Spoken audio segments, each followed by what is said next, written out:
Hello there, Nate here with the Volunteer Tech Vlog on the Live Sound 101 YouTube channel. This is where I vlog about being a volunteer and doing live sound and media and video and all that fun stuff. So today is February 12th, 2017, and up in the Northeast we are getting hit with a second blizzard of the week. And this is a media report. So I like to run through my list of notes here, and this is going to be a quick one. Basically, I didn't take all that many notes because it was just such a scramble. What happened was this week we had a huge snowstorm coming through on Thursday, so that was our rehearsal night. So we weren't able to get a rehearsal in because of the snow, and then there was a last minute rehearsal on Saturday which I couldn't make. I didn't find out about it in time, and that's not ideal. So I like to get all the rough mix set up and all my XLRs and DIs patched in prior to Sunday, and then I come in on Sunday morning and just kind of like do the finishing touches on the mix. But all the major legwork is usually done by Sunday morning, so it makes it for a nice setup. I can help troubleshoot other issues if there's problems.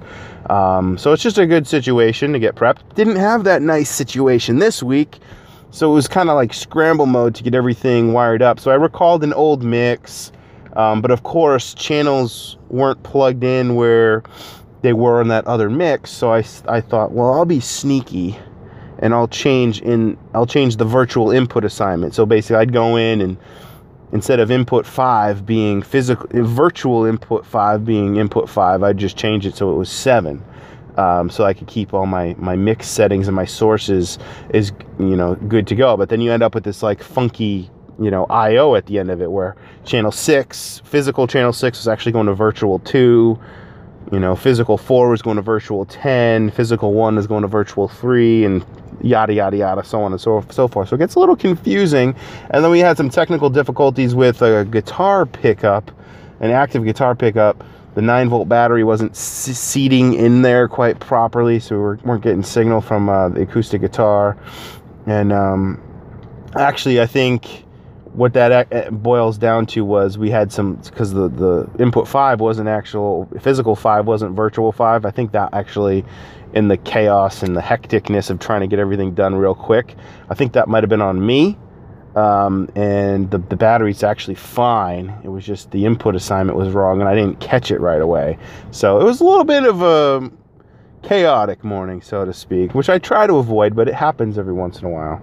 So what are you going to do? Levels, we hit 87.4 dB/SPL A-weighted slow as measured from the back of the room during the first service. During the second service, we hit 90.4 dB/SPL A-weighted slow, as measured from the back of the room. So, well under our typical. We try to stay under 94 as a max, from our fixed position there. So we're good with dB. And then what else happened? So on Pete's Lav, I put a gate, and I put the threshold to like -65, because we were getting this like ever so slight ringing sound. Like when Pete was talking through his wireless lav, it was good. And then when he'd stop and there'd be like a long pause or silence, you'd get this like very faint kind of like, ooh, just like kind of a ringing sound. And it's not like it's feeding back. It's just an annoying ring. It's not like a feedback ring where you're like reaching to like shove your fingers in your ears, but it's like this ever so slight kind of like just annoying ring. And I really haven't figured out exactly what's causing that with the lav. I'm not sure why it happens. Sometimes it happens, sometimes it doesn't happen. I don't know exactly why. Just somehow getting back into that speaker, but the point being, just putting a gate on the channel makes that go away, because it's just a slight annoyance in the system, something very, very small. So if you put the gate threshold to -65, that gate just essentially mutes the channel, and then when the speaker goes to talk, the gate opens up and you hear him fine, and then when he stops. So that's how you fix that problem if it ever happens. But I'd really like to get down to the root cause of like what is actually making that happen in the system. I'm not sure if it's something with the wireless or something with just that Countryman, or having sensitivity to certain frequencies in the room. I don't know. Maybe it's the room doing something weird. So those are my main points. And then with that, I think I got the snow is mostly melted off my car now. Now, still really can't see a whole lot in the back of me.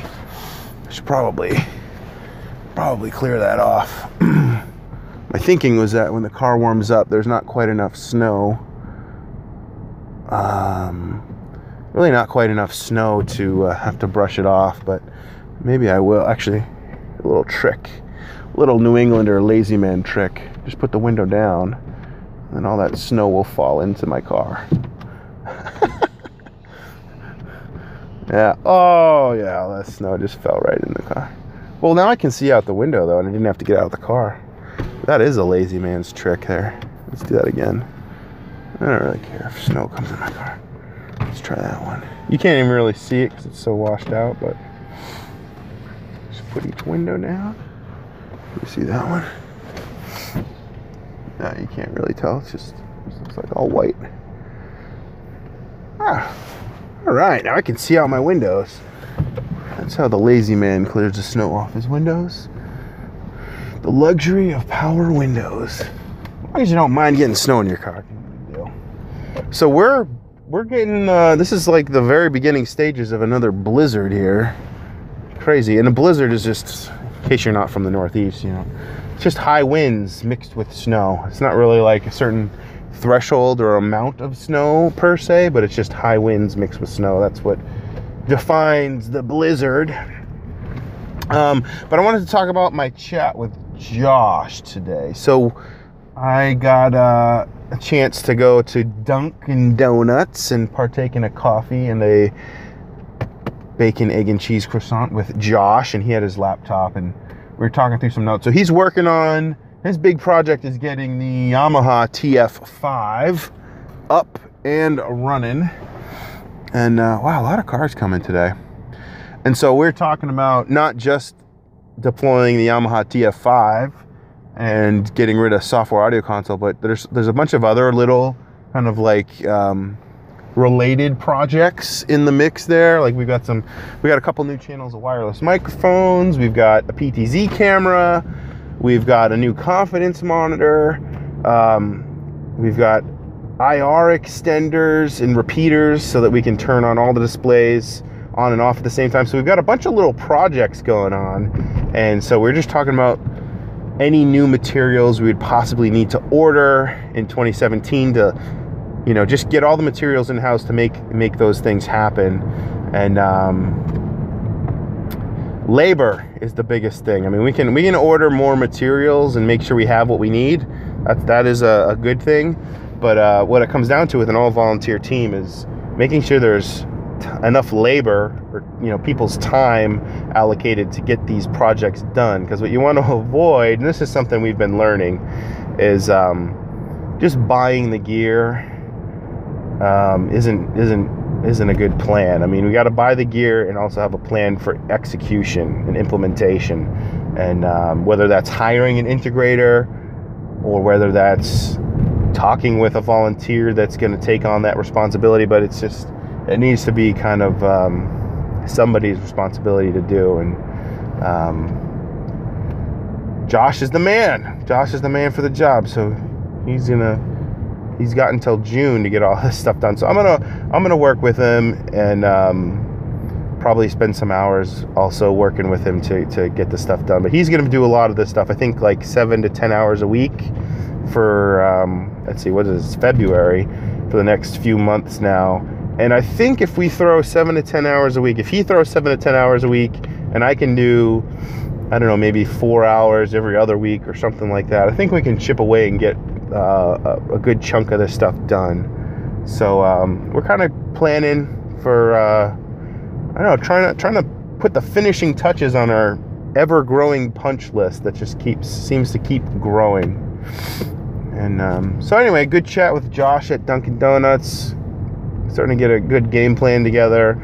We spent a lot of time just talking about the stuff we're going to buy, and he was kind of bouncing his ideas off me to see what I thought of certain things. And part of that included a backup system to like, the way Josh has been thinking about it is like a 1-minute backup system, and like a 1-hour backup system, and a 1-day backup system. So if something catastrophic happened, lightning strike, took out our brand new board or something like that, we bought an extended warranty, so that's nice, but it still takes time for that warranty to be honored, right? Like, it's not like you necessarily get that turned around super fast. So the idea was having like a plan in place so that if something catastrophic happened, we essentially set up 3 powered speakers connected together with some XLR cables, and basically have a little poor man's distributed audio system. And you hook up like a gooseneck mic to it, or a guitar or whatever, and you can do church, in a pinch. And so that's like the whole idea, is just to have an emergency backup system. No, which I get, it makes sense. Hopefully we'll never have to use it, but we want to just have like a plan in place about like, okay, if something does happen, what are we gonna do? And of course, with that, you lose a lot of functionality in terms of like recording and how many mixes you can support and all that fun stuff. But that's not the point. The point is to just, the show must go on kind of a thing, and just keep sound reinforcement happening in the room. So, yep, good time with Josh, who, with his lovely wife, Kate, are experiencing the joys of being new parents. So it's, hang in there, guys. It gets better from here. If you're listening in the other room, Kate, it gets better. But man, when you bring home a newborn baby, it's worse if you're the mother, because you're trying to do your motherly duties. The husband just kind of like, okay, dear, you can do it. So anyway, it's rough. It's rough when you got a little being that wants to eat every hour and you want sleep. It is really rough. So hang in there, guys. You're gonna be great parents. You are great parents. It's gonna get better. But yeah, man, those first few weeks having a newborn, it's rough sledding until you. I feel like when you're a parent, you, especially for the first time, it's like a shock to your system to go without sleep, and then you reach a certain point where your body kind of like adapts to functioning in a sleep deprived manner, where like if you used to get like 6 hours of sleep a night or 8 hours of sleep a night, you just kind of learn how to get by with less sleep. But it is tricky, man. It is quite snowy. I think I might flip the camera around to show you guys how snowy it is. Isn't that nice? Beautiful New England scenery there. Look at that. Don't you want to be from New England? S. Ewing, don't you wish? Don't you wish you could deal with this snow? I mean, shoveling is just a pain, but it does look beautiful. It's quite peaceful when you get a good amount of snowfall, and the snow kind of like has this weird effect where it absorbs sound. So you go for like a walk in the woods after, fresh coat of powder, and everything is just like strangely quiet, and it's very peaceful actually, until the howling winds start whipping through and blowing snow and cold air all up in your business. Then that's not so nice. But the winds haven't picked up yet. I mean, it's still pretty tame right now at the moment. But yeah, blizzard number 2 for this week.